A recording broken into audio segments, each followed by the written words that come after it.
Os índios conhecidos como Pataxó-Rarrain abarcam hoje as etnias Baenã, Pataxó-Rarrain, Camacã, Tupinambá, Cariri-Sapuiá e Guerém.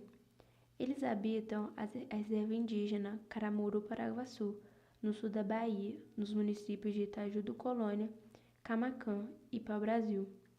Vivem também na terra indígena Fazenda Baiana, no município de Camamu, no Baixo Sul da Bahia.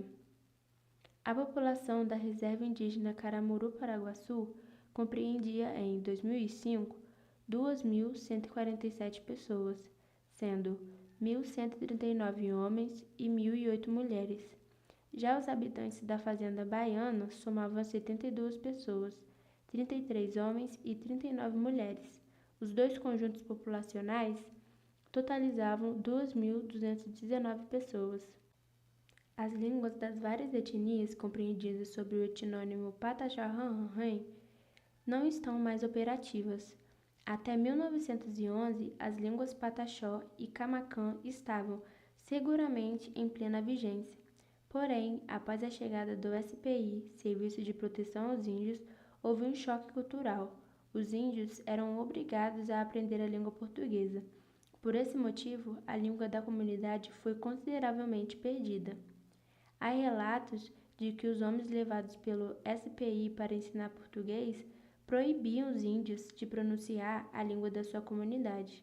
Alguns eram amarrados em árvores e castigados sem direitos a beber água durante o dia todo. Sempre houve uma relação abusiva entre os índios e os não-índios. Nos anos 70, houve uma tentativa de roubo das terras indígenas. Diversos fazendeiros conseguiram títulos falsos como donos de áreas da reserva Caramuru, através do estado da Bahia. Foi quando iniciaram os conflitos e guerras entre fazendeiros e índios pelo direito à terra. A cobiça em relação às terras está relacionada ao fato de serem áreas consideradas férteis. Os fazendeiros que se apropriaram das terras indígenas não eram camponeses, mas sim parte de um grupo econômico com influência e representação no Congresso Nacional. Defendendo os invasores em discurso proferido na Câmara dos Deputados em 1976, um certo deputado federal afirmou que na área total da reserva havia mais de 500 mil cabeças de gado e milhares de arrobas de cacau. E, ao insistir que o governo deveria apoiar os agricultores, argumentou, ignorando a presença dos Pataxó, que não existe mais índios naquelas terras. Em geral, os deputados encaminhavam ao parlamento que não existia índios naquela área. A participação e responsabilidade de funcionários públicos no esbulho da renda e terras dos Pataxó também está documentada e envolve representantes de diferentes poderes em vários níveis e momentos distintos.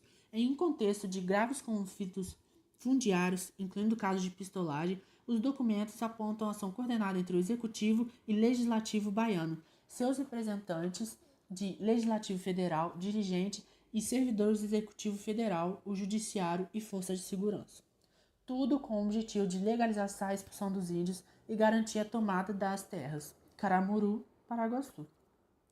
O regime jurídico tutelar indígena das últimas décadas restringiu sobremaneira a autonomia de vontade dessas populações, de modo que a satisfação de qualquer interesse ou direito frente a particulares ou ao Estado pressuponha invariavelmente a intermediação de representante legal, inicialmente vinculado ao SPI e depois à FUNAI, órgãos sobre os quais por muito tempo pairou uma nuvem negra carregada de atrocidades perpetradas justamente contra aquelas a quem deviam proteção. Ataques de fazendeiros, auxiliados por forças policiais, resultaram, conforme registrado em boletim jurídico da Comissão do Pró-Índio de 1983, em uma chacina de indígenas. O povo indígena Pataxó-Rarrain luta há mais de 2 décadas por uma ocupação digna de suas terras. Tudo começou em 1926, quando o SPI, Serviço de Proteção ao Índio, criou a Reserva Indígena Camamuru-Paraguaçu, ao sul da Bahia. Até então, para gozo dos índios Pataxós e Tupinambás. E entre 1936 e 1937, o território foi demarcado. O povo Pataxó sofreu muito durante todo esse tempo com invasões às suas terras e também com casos de violência.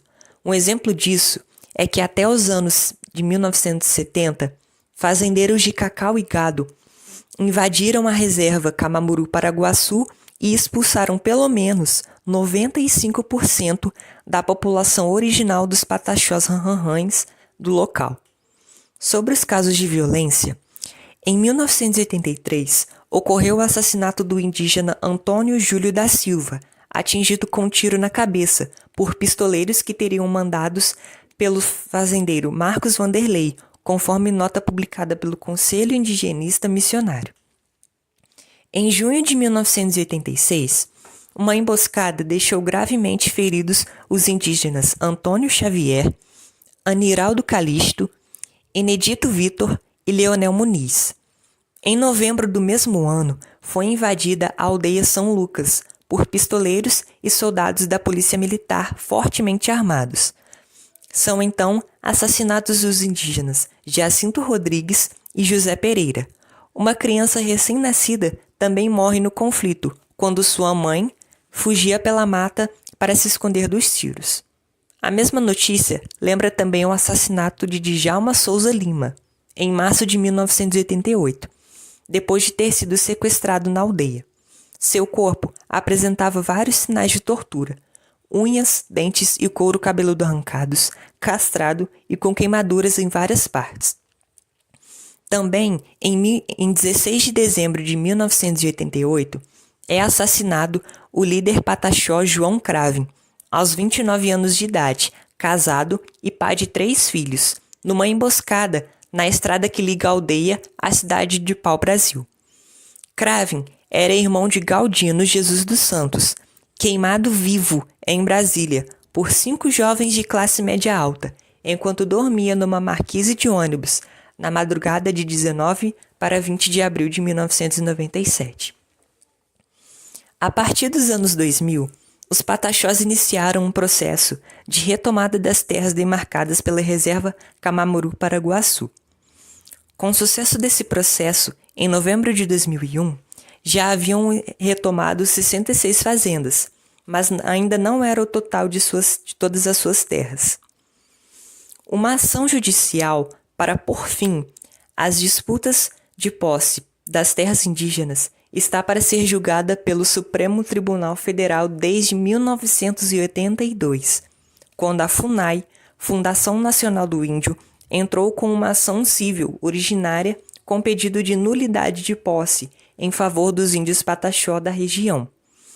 Mas, até hoje, não se tem resultado sobre essa ação judicial a favor dos índios pataxó ranranrães, o que corrobora o objetivo dos fazendeiros invasores, que era ocupar as terras pertencentes a este povo indígena pataxó ranranrães.